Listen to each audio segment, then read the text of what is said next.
Hello students, today I am going to teach you final account format. First, what is trading account? अब जो account आप अपने screen पे देख रहे हैं उसे ट्रेडिंग अकाउंट कहते हैं। ट्रेडिंग अकाउंट के left hand side debit side होता है और right hand side credit side होता है। इनमें जो आइटम्स होते हैं वही हमें आगे जाके सम में सॉल्व करने रहते हैं, इसलिए हमें इन आइटम्स को समझना बहुत ही ज़रूरी होता है। बहुत से स्टूडेंट्स इन आइटम को समझने के बदले लर्न कर लेते हैं कि ये जो पर्टिकुलर आइटम है ये डेबिट साइड में जाएगा, ये जो आइटम है ये क्रेडिट साइड में जाएगा। बट जब आगे सम आता है और उसमें कुछ वर्डिंग चेंज होती है तो वो समझ नहीं पाते कि इन्हें कैसे करना है, उन्हें नहीं आता फिर करने के लिए। इसलिए हमें आइटम्स को समझना चाहिए कि उसका लॉजिक क्या है, उसके बारे में क्या है। अगर उसका कोई वर्ड हमको चेंज करके भी आ जाए तो हम उसे सॉल्व कर सकें। इसलिए मैं आज बहुत ही सिंपल वे में आपको ट्रेडिंग अकाउंट के बारे में बताऊंगी और उसके आइटम्स के बारे में भी ब्रीफली समझाऊंगी। ट्रेडिंग अकाउंट के डेबिट साइड में आप हमेशा ये बात याद रखना कि डेबिट साइड में हमेशा गुड्स का इनफ्लो होता है, मतलब हमारे पास गुड्स आते हैं या तो हमारी फैक्ट्री के जो एक्सपेंसेस है वो ट्रेडिंग के डेबिट साइड में जाएंगे। और ट्रेडिंग के क्रेडिट में हमेशा आउटफ्लो ऑफ गुड्स रहेगा, मतलब कि हमारे पास से गुड्स किसी न किसी तरीके से जा रहे होंगे। हमारा फर्स्ट आइटम है ओपनिंग स्टॉक। लेकिन ओपनिंग स्टॉक से पहले हमें फाइनेंशियल ईयर का मतलब जानना होगा। फाइनेंशियल ईयर क्या होता है? हमारा नॉर्मली जो ईयर रहता है वो 1 जनवरी टू 31 दिसंबर तक होता है, बट फाइनेंशियल ईयर ऐसा नहीं होता है। फाइनेंशियल ईयर 1 अप्रैल टू 31 मार्च में होता है, यानी कि फाइनेंशियल ईयर हमारा स्टार्ट होता है 1 अप्रैल से और एंड होता है 31 मार्च पर। अब ओपनिंग स्टॉक मतलब क्या होता है? 1 अप्रैल को, यानी कि जो हमारा फाइनेंशियल ईयर जब स्टार्ट होता है 1 अप्रैल को, उस दिन जितने भी गुड्स हमारे दुकान में पड़े रहते हैं उसे हम ओपनिंग स्टॉक कहते हैं। यानी कि वो पहले दिन 1 अप्रैल साल का पहले दिन पे जो हमारे दुकान में माल है उसे हम ओपनिंग स्टॉक बोलेंगे। और जो गुड्स 31 मार्च को बचे रहेंगे, यानी साल के एंड में बचे रहेंगे, उसे हम क्लोजिंग स्टॉक कहेंगे। मैं आपको एक एग्ज़ाम्पल देके ये ओपनिंग स्टॉक का कॉन्सेप्ट समझाती हूँ। जैसे कि मैंने इधर एग्ज़ाम्पल लिया है कि 1 अप्रैल 2019 से 31 मार्च 2020 तक हमारा जो फाइनेंशियल ईयर है।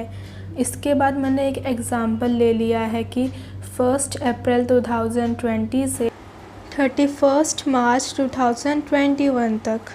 फॉर एग्ज़ाम्पल, अब जो 1 अप्रैल 2019 का ओपनिंग स्टॉक है वो 31 मार्च 2020 में क्लोजिंग स्टॉक होगा। अब वो माल तो हमारे दुकान में पड़ रहा है, वो गुड्स जो हमारे दुकान में पड़े हैं, अब हम उसे नेक्स्ट ईयर ट्रांसफ़र करेंगे। तो अब ये जो 1 अप्रैल 2020 है वही गुड्स हमारा इस दिन पे ओपनिंग स्टॉक कहलाएगा और 31 मार्च को वही गुड्स हमारा क्लोजिंग स्टॉक हो जाएगा। सेकंड है हमारा परचेसेस। परचेसेस क्या होता है? अगर हम किसी से कोई चीज़ पैसे में ख़रीदते हैं, यानी कि हम पैसे दे के किसी से वो चीज़ लेते हैं, तो हम उसे परचेसेस कहते हैं। परचेसेस का हिंदी वर्ड क्या होता है? ख़रीदना। रिटर्न आउटवर्ड का सिंपल मीनिंग होता है परचेस रिटर्न, पर इसे रिटर्न आउटवर्ड क्यों कहा जाता है? इसे रिटर्न आउटवर्ड इसलिए कहा जाता है क्योंकि जब हम कोई चीज़ ख़रीदते हैं और किसी वजह से हम उसे रिटर्न कर रहे हैं, मतलब हम उसे वापस कर रहे हैं, इसका मतलब क्या? रिटर्न, हम उससे वापस कर रहे हैं, इसलिए इसे रिटर्न आउटवर्ड कहा जाता है। जैसे कि सपोज़ हमने 50,000 की मशीन ख़रीदी और उसमें कुछ फॉल्ट होने की वजह से हमने उसे रिटर्न कर दिया, इसका मतलब वो मशीन हमारे पास नहीं है, हमने उसे वापस दे दिया, इसलिए उसे रिटर्न बोला जाता है। Carriage inward. कैरेज इनवर्ड मतलब क्या होता है? कैरेज इनवर्ड मतलब जो भी गुड्स हम गाड़ी से लाते हैं उसका जो खर्चा होता है, मतलब गाड़ी में लाने का खर्चा, उसे हम कैरेज इनवर्ड बोलते हैं। जैसे कि सपोज़ आपकी साड़ी की दुकान है, आपकी मुंबई में साड़ी की दुकान है और सूरत से आप साड़ी मंगाते हैं। आपने सूरत के एक फैक्ट्री के मालिक को कॉल किया और कहा कि मुझे 2000 साड़ियाँ चाहिए, आप कब तक मुझे भिजवा रहे हो।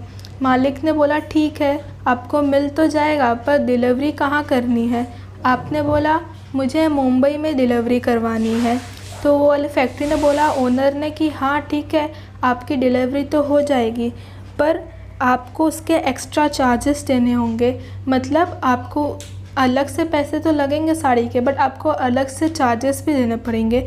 तो वो जो आप एक्स्ट्रा चार्जेस दे रहे हो, एक्स्ट्रा पैसे दे रहे हो, तो वो किस चीज़ के हैं? वो एक्स्ट्रा पैसे आपके कैरेज के हैं। अब वो आपको मुंबई तक गुड्स दे रहा है ट्रांसफ़र करके, तो उसके जो ट्रैवलिंग का ख़र्चा होगा, जो भी उसके कैरेज का ख़र्चा होगा, तो वो आपसे ही लेगा ना वो। तो वो आपको क्या एक्स्ट्रा चार्जेस दे रहा है उसके लिए कि मेरा ट्रैवलिंग का इतना ख़र्चा हुआ है, इतना मेरा कैरेज का ख़र्चा हुआ है, तो मुझे दे देना।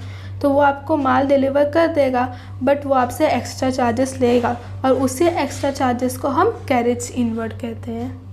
डॉक चार्जेस क्या होता है?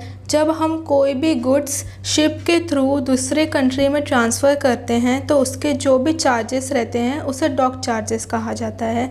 सपोज़ कि आपका इंडिया में स्पाइसेस का बिज़नेस है और आप अपने स्पाइसेस दूसरे भी कंट्रीज़ में ट्रांसफ़र करते हो, तो वो जो अगर आप वो गुड्स शिप से ट्रांसफ़र करते हो, तो उसका जो भी खर्चा रहेगा उसे हम डॉक चार्जेस कहेंगे। कस्टम ड्यूटी क्या होता है?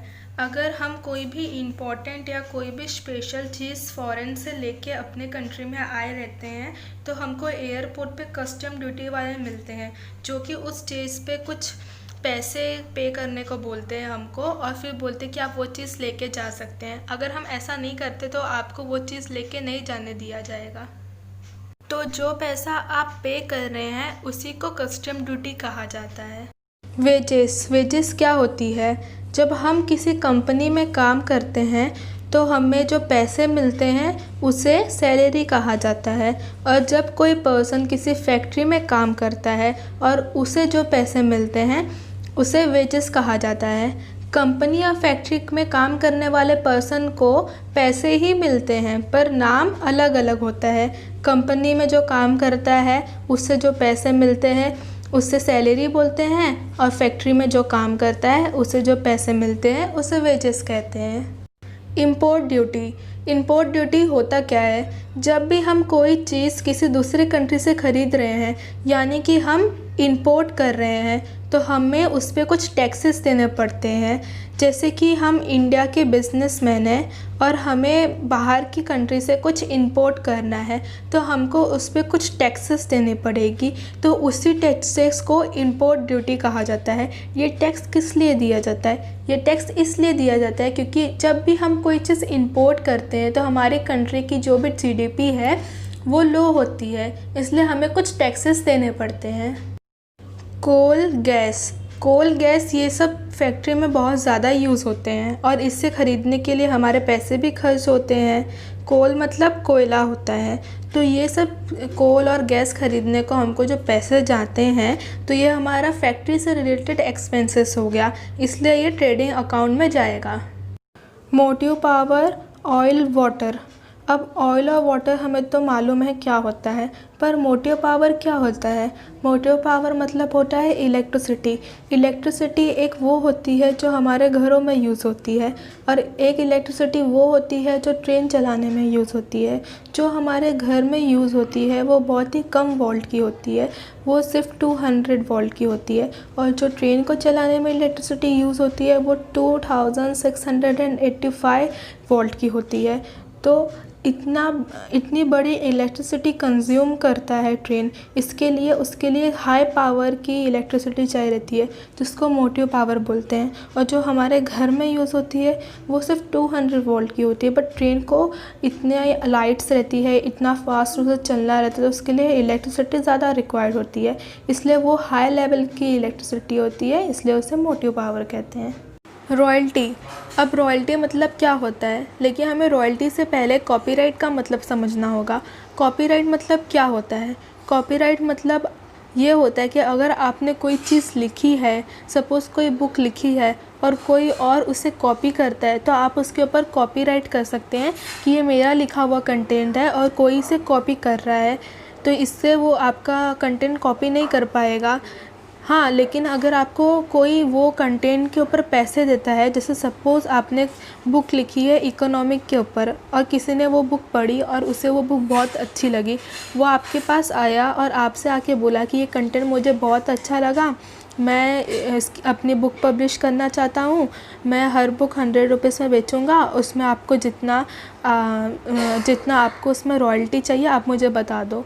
तो जैसे वो एक बुक 100 में बेचेगा और आपने बोला कि मुझे हर बुक के पीछे 40 रुपीज़ चाहिए, तो वो आपको हर बुक के पीछे 40 रुपीज़ देगा। अगर आप 30 बोलेंगे, 70 बोलेंगे तो भी वो देगा। तो अगर आपने मुझे बोला कि ठीक है तुम एक बुक अगर 100 में बेचोगे तो उसमें से मुझे 40 रुपीज़ चाहिए, मतलब हर बुक के पीछे मुझे 40 रुपीज़ चाहिए, तो जो आप 40 रुपीज़ ले रहे हैं उसे ही रॉयल्टी कहते हैं। प्राइमरी पैकिंग मतलब हम जो भी गुड्स सेल करते हैं तो हमें उसकी पैकिंग करनी पड़ती है, उसी पैकिंग को प्राइमरी पैकिंग कहा जाता है।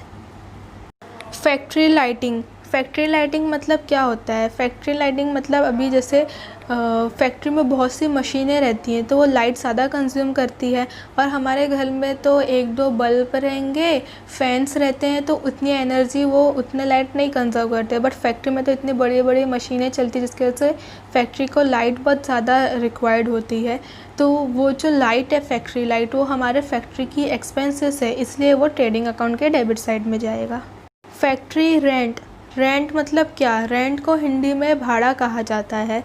जो भी फैक्ट्री हम रेंट पे ले रहे हैं, अगर हमें फैक्ट्री चलानी है और हम रेंट पे ले रहे हैं तो हमें उसका रेंट देना पड़ेगा, मतलब हमें उसके ओनर को पैसे देने पड़ेंगे, तो वो हमारे फैक्ट्री से रिलेटेड खर्चा हो गया, इसलिए ये ट्रेडिंग अकाउंट के डेबिट साइड में जाएगा।